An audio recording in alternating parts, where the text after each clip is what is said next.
Good morning, everyone, from the Air Force's Personnel Center. My name is Kim Schuler, and I work at EFMP assignments. On my left, I have Lieutenant Colonel Lisa Hoyt from the Air Force Medical Operations Center. She is the EFMP Medical, and then I have Ms. Sandra Nichols.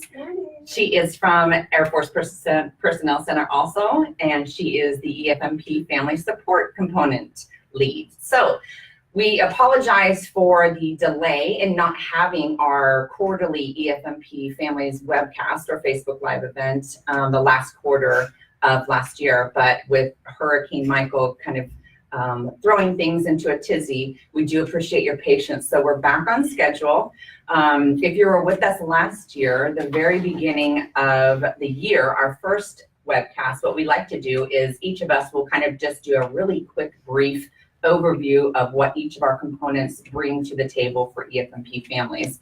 And then it's not scripted, it's just a conversation with us and you, and feel free to type any questions that you have in the chat area, and we're going to answer them live. So we're going to start out this morning with Colonel Hoyt, and she is going to talk to you a little bit about what medical offers under EFMP. So Colonel Hoyt, over to you. Hi, everyone. Thank you for taking the time to log in and be with us today. Like Kim said, I'm the program manager for the Exceptional Family Member Program. And what that means from the medical perspective is that we proactively identify family members who meet eligibility criteria for enrollment into the program for Exceptional Family Members. Our goal, our mission, our why, if you will, is to ensure that all Air Force family, well, soon it'll be all service members across the board, but right now it's to ensure that all families get to a location where they can have their service requirements met at the gaining location. So if you have a medical, an educational, or mental health need that requires services, we want to make sure that before we get you to that next assignment, every one of your family members who have needs, those needs can be met at the gaining location. And for those instances where maybe you don't even meet criteria, but there might be some travel concerns. For example, maybe you're pregnant or you're on a special medication that might be hard to find, or maybe your child broke their leg. We really just want to make sure that even if the condition is temporary, those services can be met. And that's really the quick version of what we do here in medical. So from here, I'll give it to Sandra. Thank you. Thank you. Good morning. I'm Sandra Nichols, and I'm here with Headquarters, Air Force Personnel Center, the Airmen and Family Division, where we provide operational oversight to all of our Airmen and Family Readiness Centers across the Air Force. And within those Airmen and Family Readiness Centers for you, and we are referred to as EFMP Family Support. And so we provide you community resources to meet your needs. And that's done through our EFMP Family Support, or FS coordinators. There is now one coordinator, at least one coordinator in every single Airmen and Family Readiness Center. We have 97 total in the Air Force. So with about 78 installations, there are some centers with 2 and 1 center with even 3 coordinators. And so within the purview of what we do, we're here, bottom line, to enhance your quality of life. So you've been screened, enrolled, and you're now at the location where you will be stationed for some time. We have to sustain you in place. And in order to do that, we help you with information and referral to local as well as state and federal resources to meet your family's needs. We offer events, camps, workshops, support groups, those sorts of things, kind of tailored to what your community needs. We also offer, of course, marketing on respite care. Once you go into one of our Airmen and Family Readiness Centers, and I hope that you will, our coordinators will provide you a family needs assessment. They're able to sit down with you and go through exactly what it is you need. They can pinpoint those resources for you. Also, something that we're doing more of now is creating an individualized services plan for you. So there are some stop gaps in there to ensure that that plan is offered to you and it's your goals while you're enrolled in EFMP. family support. But also, I want you to know that through family support, it doesn't matter if you're officially enrolled in the program or not. If you're a civilian and you're watching, you can take advantage of the services that we have, or maybe you're a retiree. We offer services to everyone and also the total force. So you have to go into a local Airman and Family Readiness Center to find out what else is offered in your community. And so that's kind of it, what we do in a nutshell. So over to you. Thank you. Okay, so assignments actually probably plays the smallest role, although we get a lot of attention because we are associated with the PCS. So really and truly, there are many of you out there that will never be involved with the EFMP assignments portion here at the Air Force's Personnel Center. Reason being, you can go through a PCS and receive a positive travel screening for your dependents, and there's no change to your assignment that you've asked for, because AFPC doesn't change an assignment unless the airman asks for it or for the active duty sponsor. So what that means is there are specific criteria that a family has to meet in order to be reassigned. One of those, of course, would be if a dependent that's enrolled in the program receives a negative travel recommendation, or what we call a service non-availability, meaning that the gaining location, which is an accompanied location, meaning dependents can actually be assigned there, is not able to provide the services that are required for the dependent. That's one time that we are able to provide a change or a cancellation of the assignment.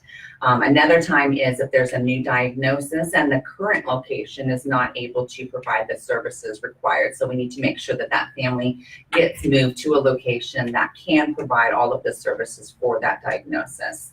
We also do deferments through EFMP assignments for TDYs or deployments or PCSs when it is a critical juncture in care, or if it's a new diagnosis and the airman's presence is essential for participating in the treatment program.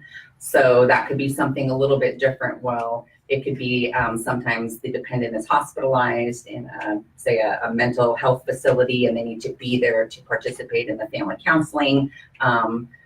And that way their presence is essential versus, somebody whose presence is not necessarily essential. So that's where things can kind of get a little bit confusing, but that's where we're here to help sort out all of those little details. So those are really the big rocks when it comes to when we get involved with an assignment. A lot of times folks think that the Q code or the identifier in the military personnel data system is what drives the assignment, and that's actually not true. The Q code is not considered as part of an assignment selection process, and we do that on purpose to make sure that there is no discrimination for any airman, and that Q-coded airmen and non-Q coded airmen are looked at the very same based on their eligibility, based on their qualifications for a position. So that way nobody is looked at with an unfair scale, and that there's no career progression limitations. So if you're up for a position, and let's say it's a special duty, to find out later on that you had been overlooked because you were EFMP enrolled and somebody thought maybe you wouldn't get cleared, that would be a form of discrimination. So the Q code is not considered at all because we want everyone's career progression to be the same. There's a lot of options that are available for airmen, whether it's for overseas, whether it's for in the CONUS or continental United States, for airmen that a lot of folks are just really unaware of. And we do have all of those posted out there on our Facebook page, and that you can ask about too as well, or find out about here, or by messaging us at the Facebook, the send message button, and we'll be able to walk you through those too as well, or through your local MPS as well. So there's a lot of information, and sometimes that's what we've really found is just educating folks on all of the intricacies of the program, because it can get really confusing really fast, and everybody's situation is totally and completely different. So when you're talking to your friend or your neighbor, their situation could have different factors in it, which sounds similar to yours. However, the spouse was picked as a non-volunteer for an assignment, which was an unaccompanied, versus your family, which was picked as a volunteer for an accompanied assignment. So those factors are actually very, very important. So we want to make sure that everybody's getting counseled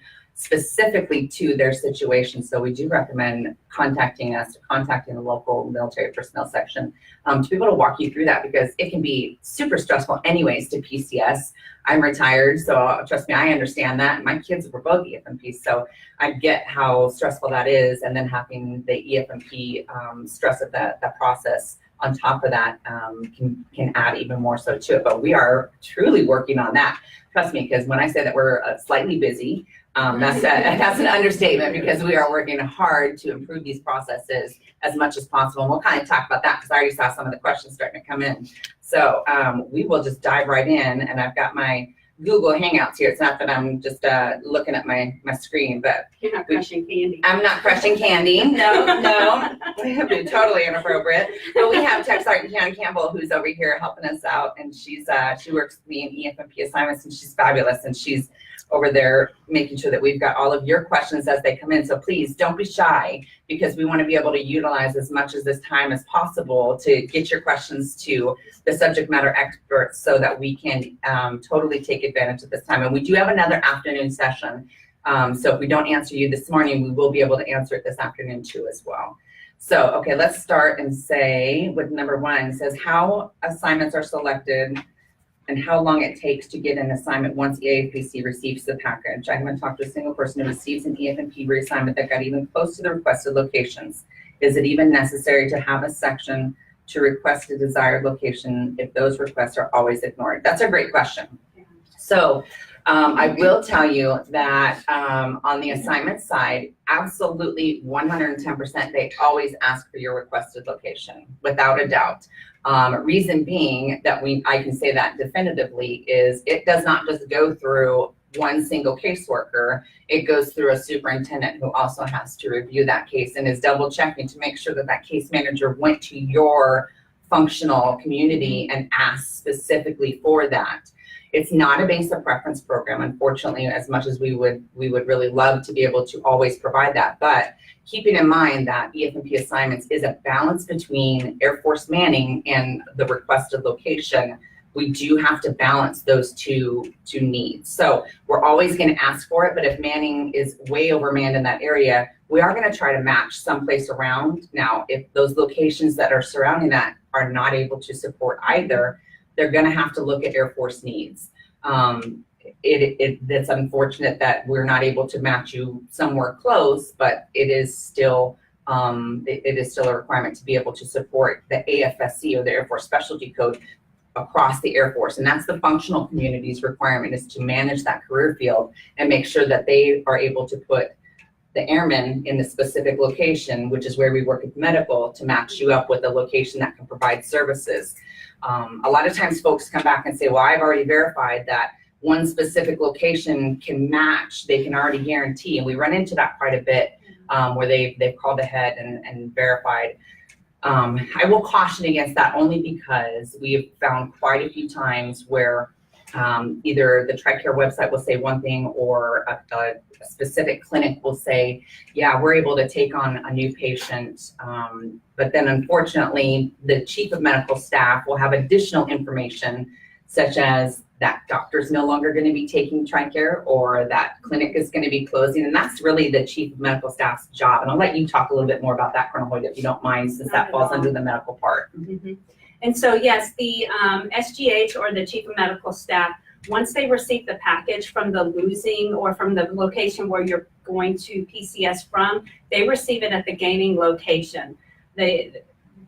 The reason being is so that they are the ones that are very in tune, or should be very in tune, or work with somebody very much in tune in what is currently available in the location.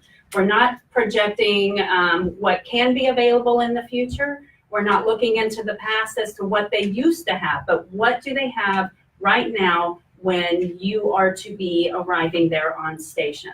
And so they really want to make sure that, one, not only do they have the services available, but that can they sustain you over the period of your assignment? Can they meet the required follow-ups that are required for your condition? Are they within 100 miles or proximity of the base, so it doesn't create an undue burden on travel trying to get a long distance to get those services made. So the SGH will reach out, find out what is or is not available, and then send back to the losing base where you'll be leaving from with a service availability notice. And what that does essentially is lays out by family member all required needs that were requested from your base to see if services are available at the gaming location.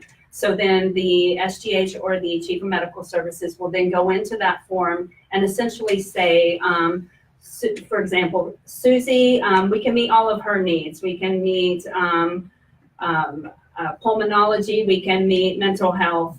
Now, Johnny, we can't meet because we don't have oncology follow-up or support or anything like that. And so it will lay out specifically what can be met and what cannot be met for each of your dependents. And then that will come back to you as information to help you make your decision on how you want to proceed with the recommendation that was provided from the SGH.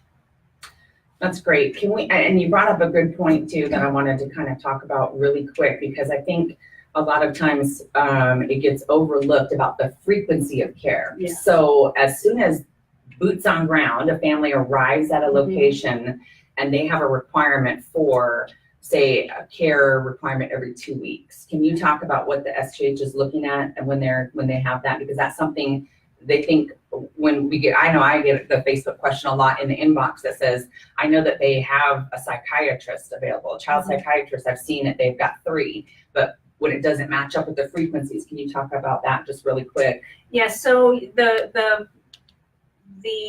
for example, the psychiatrist, if the psychiatrist at your current location or actually says that your required follow-up to meet your needs is, say, twice a week or once a month or twice a year, that's what they're looking for. They need to ensure that that is available, because what we don't want to see is that if you have more frequent needs and they can be met but not at that frequency, that you have that information on the front end.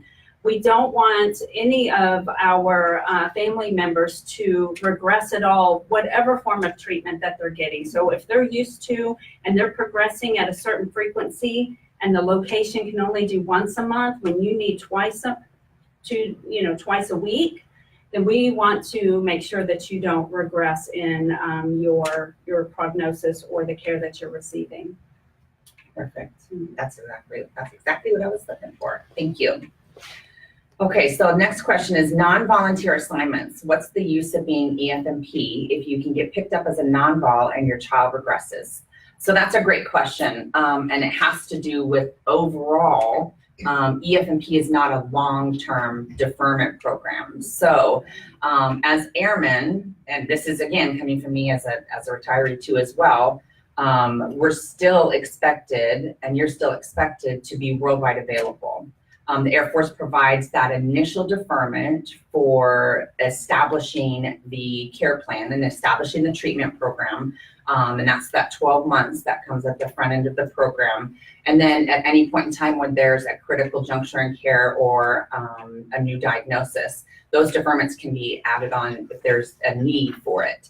But there's not an actual process in place or program in place to supplement and to make you ineligible for worldwide status, because airmen that are enrolled in the program are still required to maintain and provide their fair share of overseas assignments. So it would become a situation of the haves and the have-nots, I guess, maybe is the best way to explain it. So if you and your coworker are Q-coded and your coworker is not Q-coded, and your coworker is picking up all of your deployments because they're not Q-coded, that in a sense would be a form of discrimination against your coworker because they're not Q-coded. So that's where we run into that fairness and equity, making sure that there is a fair and equitable distribution of overseas assignments. And so that's why we've got a very fine balance of making sure that everybody is considered across the board. Now, with that being said, if there is a situation that there is a concern about the dependent and about anything having to do with their status or things that are going on, then that's when we need to look at, is it a critical juncture in care or is it a concern? Is there a family care plan in place that is viable and sustainable? And those are the types of things that we can have conversations about. You can apply and we can walk through all of those things too, or you don't even have to do the formal application. We can just have that conversation. We try truly to make ourselves fully accessible, whether that's through the Facebook, or we do a ton of teleconferences too as well, just to talk with families, and make sure that you understand what your options are, what your rights are under the program too as well. So, but as of right now, the Air Force does not have a program to make you ineligible for deployment or TDY or an unaccompanied reassignment. I think also that's really important to add to that is that should a deployment or an unaccompanied tour come up, I think that is the perfect actually opportunity to engage with your local FS so that they can also assist with the local and community support that is out there for not that sole purpose, but it certainly is a support for those instances where the service member needs to deploy or take an unaccompanied. So. Right, and there are a number of resources, and thank you for bringing that up, because there are a number of resources and programs, core programs in the Airmen and Family Readiness Center to assist with those members who are deploying.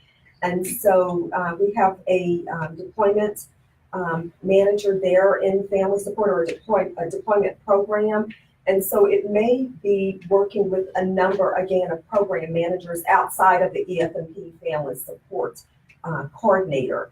And then also for our deployed families, a lot of times folks, if they do deploy and you've left the family members behind, they feel like, well, what services are going to be offered to my family members?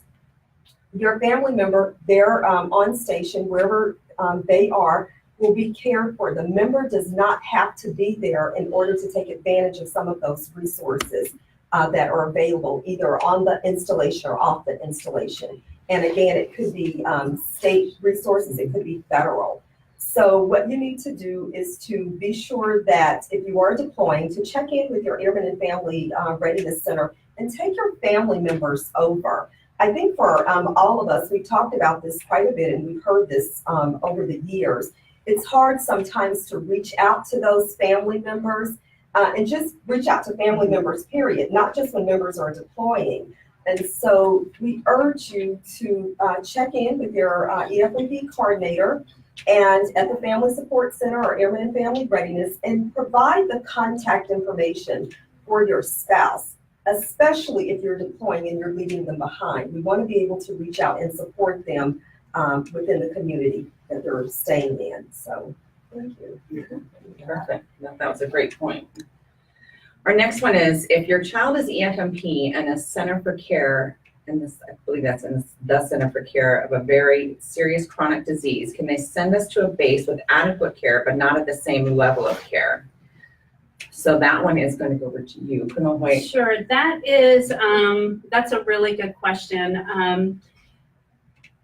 I would certainly want to preface this by wanting to ensure that you reach out to your TRICARE office for much more clear response than what I'm able to give you. But what I can tell you right now from the medical side, not necessarily TRICARE specific, is that we know that when we reach out to find the services requested, or rather the services that may be required for your child's needs, TRICARE will do a search. They will go out there and say, hey, this child has X condition. We need to find, based on what your PCM or your specialist says, be it a developmental psychologist, or maybe it is a certain type of treatment for cancer, etc. So they will look out for oncology or psychology, pediatric psychology. What I don't believe is in their contract, and that's an interesting way to phrase that, and I apologize, I can't really clarify that very well, but in their contract, they are to find you what is available to meet the need. Now, when it comes to specialized care, or some call it preferred care, because maybe there's a certain treatment that you'd rather your child get versus what is necessarily required. Knowing that we all want the best level of care for our treatment, TRICARE will find what is available to support. It may not be at the level that you're hoping for. It may be what will be available to support and treat the condition at this time. And unfortunately, that's a really hard one to answer because we all know that, especially with a serious chronic condition, you will really want to make sure that you don't lapse in care or, like I said previously, regress in care. So I think that is something that when you build your package to PCS, paint a very clear picture for the gaining location. Use your PCMs and your specialty providers to clearly paint a picture of what is required. And that will certainly help the gaining location as well as their TRICARE TOPA office to meet your needs as best as possible. So that's perfect, because can we talk about the DD form 2792 and the importance of that form? Yes. Absolutely. So the DD form 2792, for those of you that are new to EFMP, is the medical summary. But this is the form that crosses over that we use for the EFMP assignments, that's used for the clearances, for the medical recommendation from the gaining base, that your doctors fill out, the specialist that Colonel White's talking about. But let's talk about that. I'll let you talk about that more specifically, but that form is everything, right? Yes, you really want to be sure that when you and you are in your SGH or medical review officer are going through that form at the end of the day, it's got to be spot on with exactly what services that your family's members need. So there's a list of provider and treatments on one of the pages that they mark, like, hey, they need oncology, they need pulmonology, they need psychology, etc. And there's a space in there to write. They need to not just say, we need a pulmonologist. We need very specific. And there's an area for the PCM to write in, rather the SGH, I'm sorry, I keep saying PCM, the medical review officer or the SGH to complete their assessment of what is going to be required. Now, your PCM will be filling out some of that, and you want them to be very clear about what is required. And I want to be clear on what's required, not nice to have, because what nice to have may inhibit your next assignment, but it may not be a requirement, if that makes sense. For example, we recently had one where it said social work. The family member was simply meeting with the social worker just to make sure things are on point, coordinating with nutritionists and so forth. And it wasn't necessarily required. It was really just an extra bonus type full wraparound service for this family, but it wasn't a requirement. And so when the paperwork was filled out, they put nutritionist and social work, and those services were not available, which then pushed the family to do an appeal. And so to avoid that whole process, make sure we focus on what is required. Perfect. Absolutely. That's a great breakdown of it. Absolutely. Okay. Let me scroll back up. You guys are asking some amazing questions, so keep them coming. Sergeant Campbell's busy at work pushing them over here to our Google Hangouts, since I can't be logged into Facebook at the same time as we broadcast. So thanks, Sergeant Campbell, too, as well.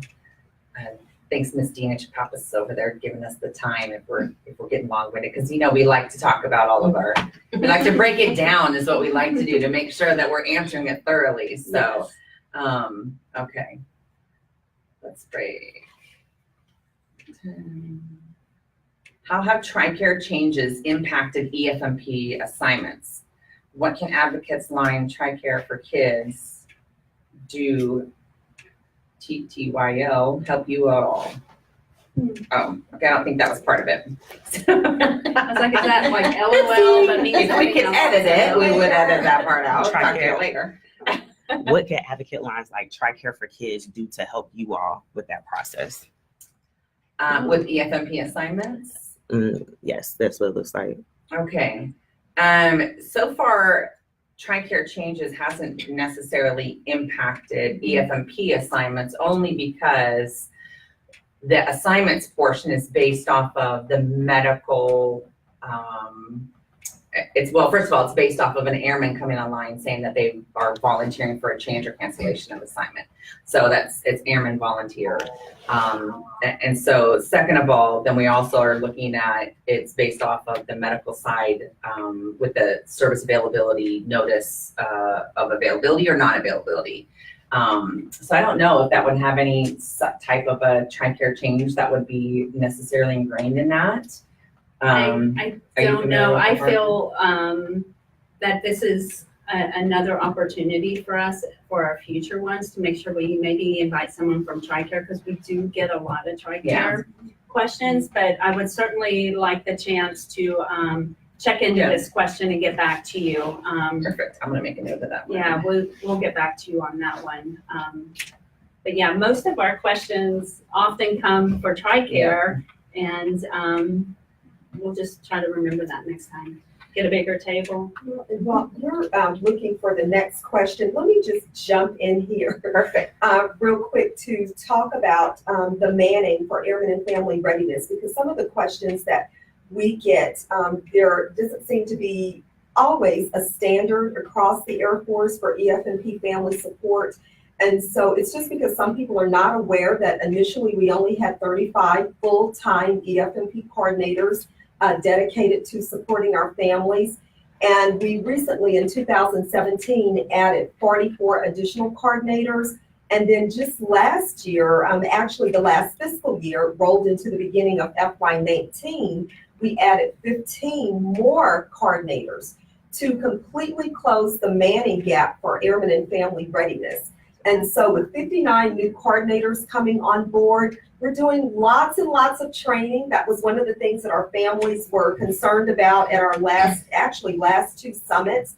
And so we have established 101, it's a 101 basic course for all of the new coordinators out there. So to create somewhat of a standard, there's a lot of uniqueness that goes on across the Air Force. So your programs are kind of tailored to what your community needs. So if you have something that you feel like your EFMP FS coordinator should be doing, we just ask that you go over and inquire with them about that. Go over to your Airmen and Family Readiness Center. Perfect. Perfect. All right, the next one that says, we've had 2 EFMP summits in 2 years. What changes and improvements have been implemented by the ideas and suggested changes that were offered by the attendees? So that's kind of ties right into what Sandra was just talking about, which is perfect flow, Sandra. So part of that was the manning that changed as a result of the first one, I believe it was, correct? 2017 Perfect. summit. And I know that EFMP assignments, we are waiting still. We're in the hiring process for 2 additional civilians. We also have 1 additional civilian that was already hired, or excuse me, 1 additional position that went to our case management team. So that position, which helps us, of course, build up our team too as well. I don't believe medical had any additional positions on the manning side, though, correct? I know. Well, you know, we did. We got 1 position here in the AFPC Airmen and Family Operations, and she's sitting right here. You can't see her, but Ms. Kahinde Oshikoya Pamphil. And so she joined a team of 1. And so we're really excited about that. And so it just actually it helps us to provide like a higher level of support to our coordinators. Absolutely. So that was pretty awesome. Absolutely. And on the assignment side, one of the civilians will be doing marketing and outreach, and the other will be doing education and training, which will be a huge help with our MPSs as well as these type events for all 3 components kind of together. So it takes a lot to get all of our marketing and stuff out. So, and then we of course work with Miss Carla Diamond up at Air Staff. So she's on the line listening in too as well. Some of the other things I know that we took away, there was changes I know to the assignments AFI that talked about a 30-day requirement for EFMP families to start their family member relocation clearance process to be able to get that process initiated at the very start of the assignment notification so that there weren't delays further on, which would help alleviate some of the stress of being notified later on that there was a change or needed to be a change in the assignment if the airman desired so. So that process has been written in and published last October. And then the big news that we had out of this last one actually was the last summit was the EFMP orientation, which all of the curriculum has been written.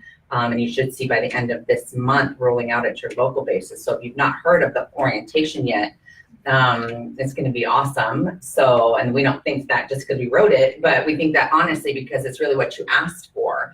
You asked for something at the base level that would really bring all of the components together. So you'll have your local EFMP coordinator there from the Family Support Center. You'll have your special needs coordinator from the military treatment facility, and you'll also have your military personnel section superintendent all in one room that are going to be able to talk to you about each component and what they bring to the table to you as a either new enrollee or somebody who's been in the program too, or as you PCS into a or get reassigned into a new location. However, it's going to be open for everyone. So we highly encourage once you start seeing those advertisements, go to those briefings because it's a great way for you to network not only with your local resources, but also additional EFMP families that you'll be able to connect with. So it's going to be a really great opportunity. It'll be ongoing education. Everybody across the Air Force will have the same exact training, so it'll be very standardized,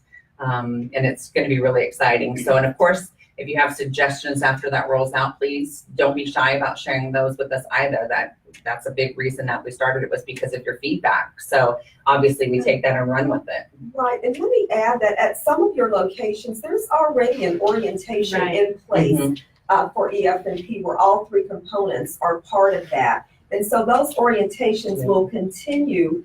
We'll all be using the same script, so to speak, but the orientations may look a little bit different across the Air Force because some installations have already set up to bring briefers and just support networks in from outside the installation. So we encourage you to continue with those, but there's already a lot going on before the families even ask for the standard orientation. Absolutely. So that's a plus. Absolutely. Do you have anything else on the updates?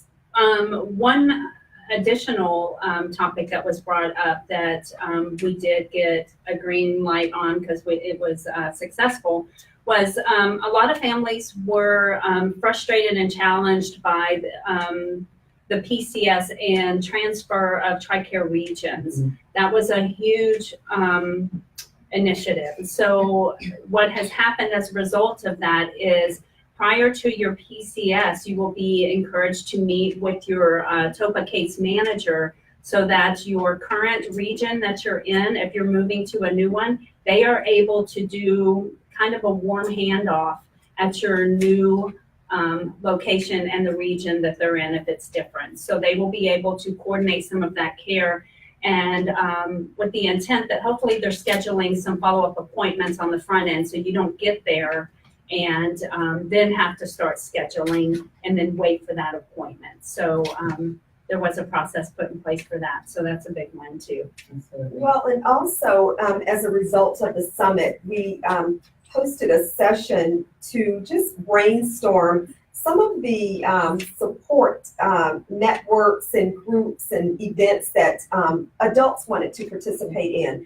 So for adults and caregivers, so a huge initiative that's going on through Airmen and Family Readiness is offering more adult events. We've always done some events for adults, but not really focused on them. We've done a lot for children. And so the families came in, and although it was 36 family members, but representing families from across the Air Force. And then also they got to do Facebook Live, and so we got some of those comments.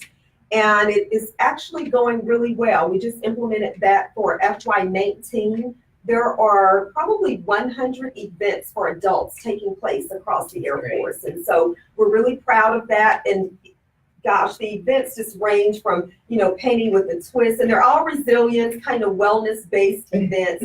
So I just urge you to stop into your local Airmen and Family Readiness Center and find out more about those. Painting with a twist is a blast. Yes, Yes. yes. Especially when you have that educational component to Yeah. EFMP built into that. That's So, perfect. yes, great support. Okay, I'm not sure. all right, number 14. So let's go to, are civilian doctors looked at for care in a PCS or reassignment as well, or just military hospitals around? That's all you. Colonel. That's a definite yes. So a lot of specialty care you may not find in your local military treatment facility. So yes, they are looking within a region surrounding your assignment location to ensure that those services are available for sure. That are in the TRICARE network, actually. Those are the ones that they want to make sure that once you get there, that they would be covered. So yes, they do. Absolutely. Mm-hmm.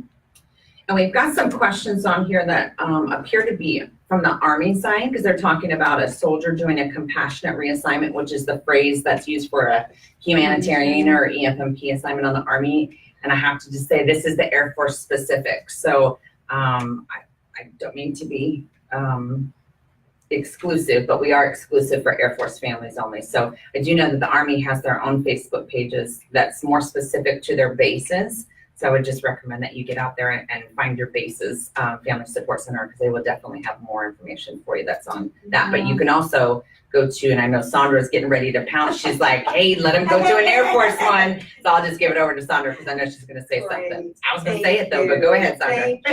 Thank you. So see, we're all there. Just so we're singing from the same sheet of music. But for our families and other services that are stationed on our installations, we do service all families. It doesn't matter if you're Army, Navy, Marines, everything that we do on the family support side of the house, because it's not associated with just the assignments, we service members from other services and your family members. And a lot of the, like the camps, the events, workshops, support groups, those sorts of things, it really doesn't matter. Even if you're not stationed on our installations, you're an ID card holder, you can go over to the Airmen and Family Readiness Center and participate in those. And it's not just with EFMP family support, so it's with all of our services. And I mentioned earlier our deployment manager, our readiness NCO. I know Nate Hudson is out there going, Sandra, it's our readiness NCO. So go by and check us out.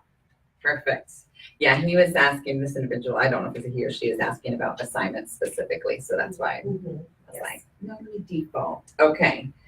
All right, let me see which other ones we've got. Is being in TRICARE Select versus Prime affect, or does it affect EFMP assignment process?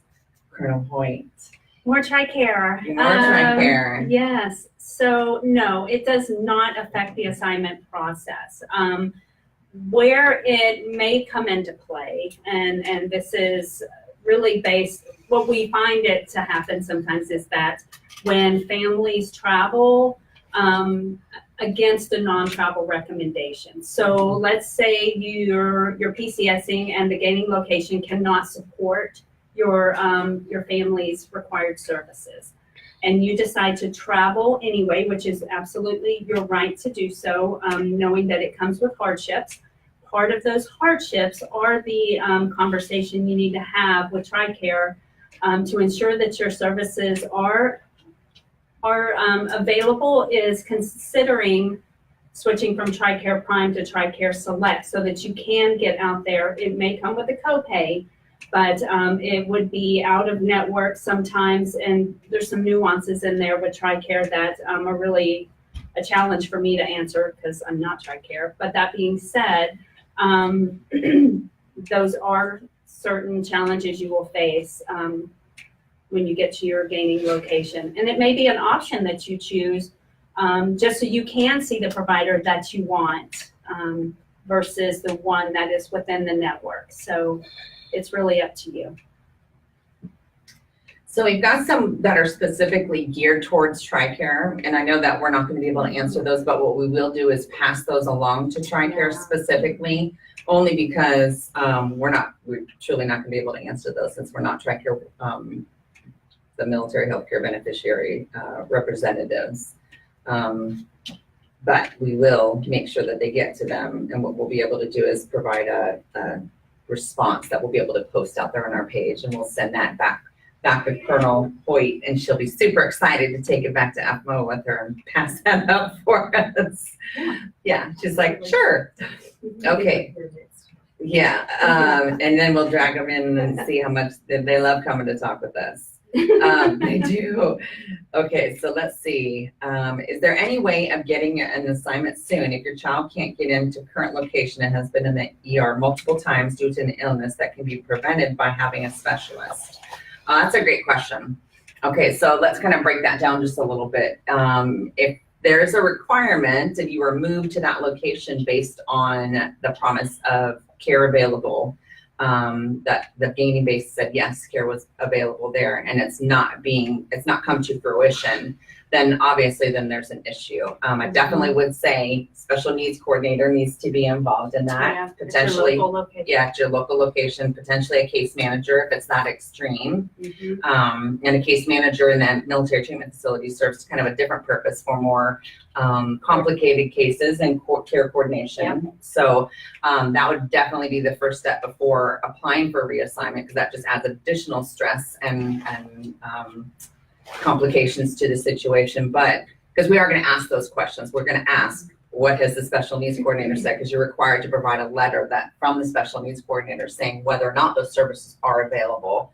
And so sometimes that's how we make sure that the family gets in contact with the special needs coordinator, and sometimes that fixes the situation. But if care is truly not available at your location, then definitely we need to look at a reassignment. If that special needs coordinator says, you know what, there was a mess up, something happened, we need to know that information too as well, because that information gets reported up to Congress anytime that's called a failed facility determination inquiry, and we take those very seriously because the whole point of the program is to ensure that that does not happen. That's really why these safety checks or checks and balances, are in place, is to make sure that we do not reassign families to a location where care is not available. So we want to make sure that we are aware of those situations, that whatever's on that DD form 2792 and is promised to be available at the gaining location is provided at the gaining location. So please make sure that we are aware, but definitely make sure that you're touching bases locally and that we can, if we need to, get you reassigned. Having been to an ER a couple times, if it's life-threatening, those types of situations, we can have a chat and contact us through the chat feature on Facebook. If we need to go into more specifics, we can always have a teleconference. We can kind of walk through it from there. So that definitely is an option that we can walk through and make sure that you've got all the right contacts. And if you don't know who your SNC is, your special needs coordinator, we can make sure that you've got their contact information too as well. So, okay. Let's look at a couple more, see what else we got. What is a caseworker? I've never heard of this, but this conversation is making it sound like they are magical help. I love that. Oh, you speak our language. So I'll let you go into a little more detail, Colonel Hoyt, on what a case man is. They are magical. Which one are you looking at? I'm not looking at number 20. Oh, sorry, I was looking at 19. What does 20 say? What is a caseworker? In the MTF. Oh, case manager. Yes. So there's a couple of different types of case managers in an MTF. Your TOPA case manager is the one that is going to help you with those more complex needs that you may have and coordinating the care available. So especially when it comes time to PCS, that's going to be a really good resource for you and your family to coordinate that care at the gaining location.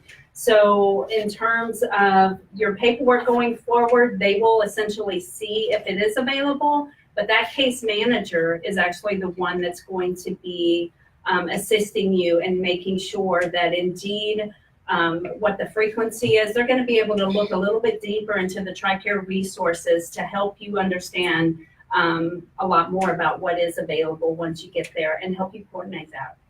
Can you break down TOPA, what that stands for again?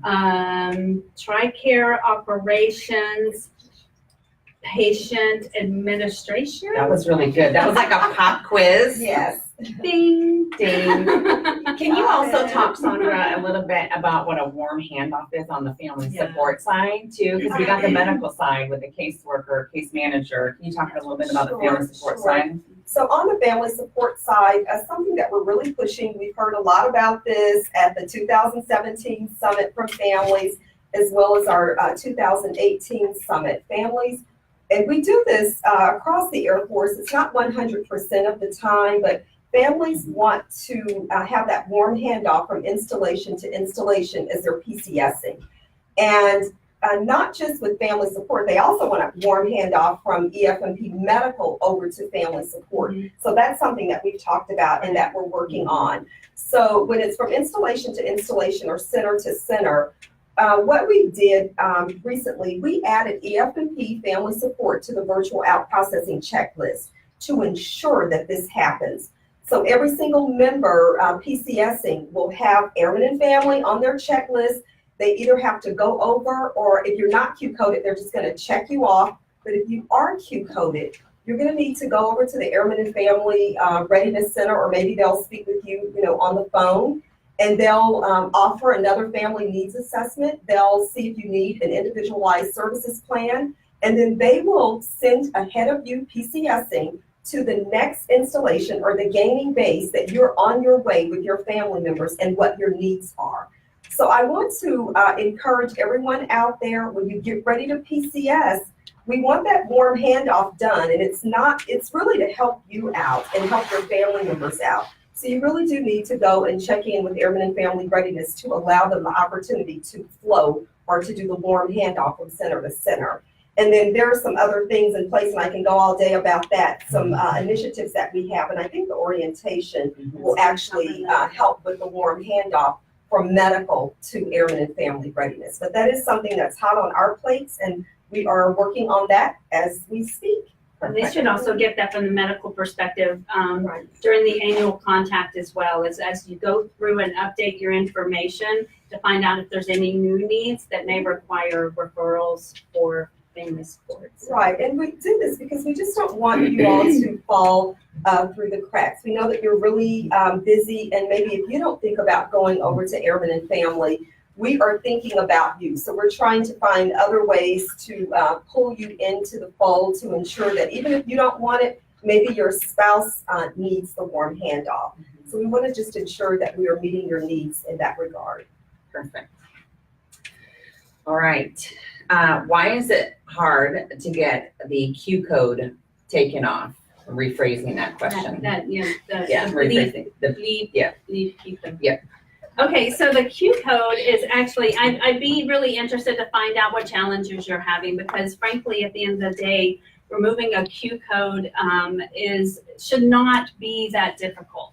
So what you would need to do is make sure that all of your family members that are enrolled in EFMP, if they no longer require services, say they have completed their treatment plan, say they are now healed, or they no longer have a condition, it has resolved over time, and they know they don't require any follow-ups whatsoever. You simply just need to get that from your PM to provide to your special needs coordinator. And from that point, they will communicate with your local MPS office to have that code removed. It should not be that difficult. So if you are having challenges, please reach out to your local special needs coordinator. They should be able to help you with that. Perfect. Okay, and our last question, because we've already been chatting with you guys for almost an hour, so we're gonna get kicked off here in just a little bit. Yeah, so we're gonna answer one more, and it says EFMP assignment applications. Why do we have to call AFPC to see a status? It's 2019. Can you put something online that we can just view? Amen. So that is 100% our goal. We have been working on that for quite some time. We've run into some innovation challenges to do with our systems. It's no secret that we do have challenges in that department. Not just EFMP assignments, but there are innovation challenges across the board. This has, of course, a lot of attention. So yes, our goal ultimately is for you to be able to look out there and see exactly where and what your status is. And we will get there. We just need you to be patient with us. If it was up to us, it would have already been done. It lessens our phone calls, it lessens our emails, it lessens my work cell from going off at 2 o'clock in the morning. It lessens all of that, but more so and more importantly, it lessens the stress for you, our customers. And that's really what it's based off of. Because that's the most concerning. Having been in your shoes as a member with EFMP dependents, I know that stress. And so that's what we bring to work every single day, is knowing what it is like to be in your shoes. So we're trying to make that as less stressful as possible. It is just not a slow or fast moving train. A lot of our innovations and a lot of our initiatives on the EFMP side are not fast moving because there's a lot of moving parts. So it's not that we're not gearing every single day. It's just that unfortunately there's a lot of hands in the pot. And so sometimes that takes a little bit of time to get into motion. But I can tell you in financial, the money to come through. So we are working every single day to try to make this program as customer friendly and as beneficial to you and your families as possible. And that's not just lip service. That is truly where our hearts are at. So you mean a lot to us, and we want to make sure that you're well taken care of and your families are well taken care of. So we will get there. Just please be patient with us. I know we have to keep asking you that, but we will get there, and you'll be able to look at it on your phone. Ms. Diamond is working at Air Staff on some great new exciting things. I can't let the cat out of the bag because that's her thing, so that's all I can say. But I think you're really going to be excited when you start to see those new initiatives roll out. So that is actually it for our morning session. If you have time this afternoon, please join us. Let your friends know. This will be archived on our YouTube channel. The link is in the event details, so you can always look at it there or share it from there too as well, or share it from here. That's fine too. We will be posting out the event details for our next quarter. We'll be posting them out for the rest of the year too as well, since we do one every single quarter. But if you need something in the meantime that has to do with assignments, of course, send us a message. If you need to get a hold of one of these two fabulous ladies, you can also message us on there too, and we'll make sure that they get it. We do get a lot of questions, so just please be patient, and we will get back to you. We appreciate you tuning in. We appreciate you being here. We appreciate your open candor and asking questions. And we've had a great time chatting. So, all right. Thank you. That's it. AFPC is out. Have a great Air Force Day. Bye. Thank you.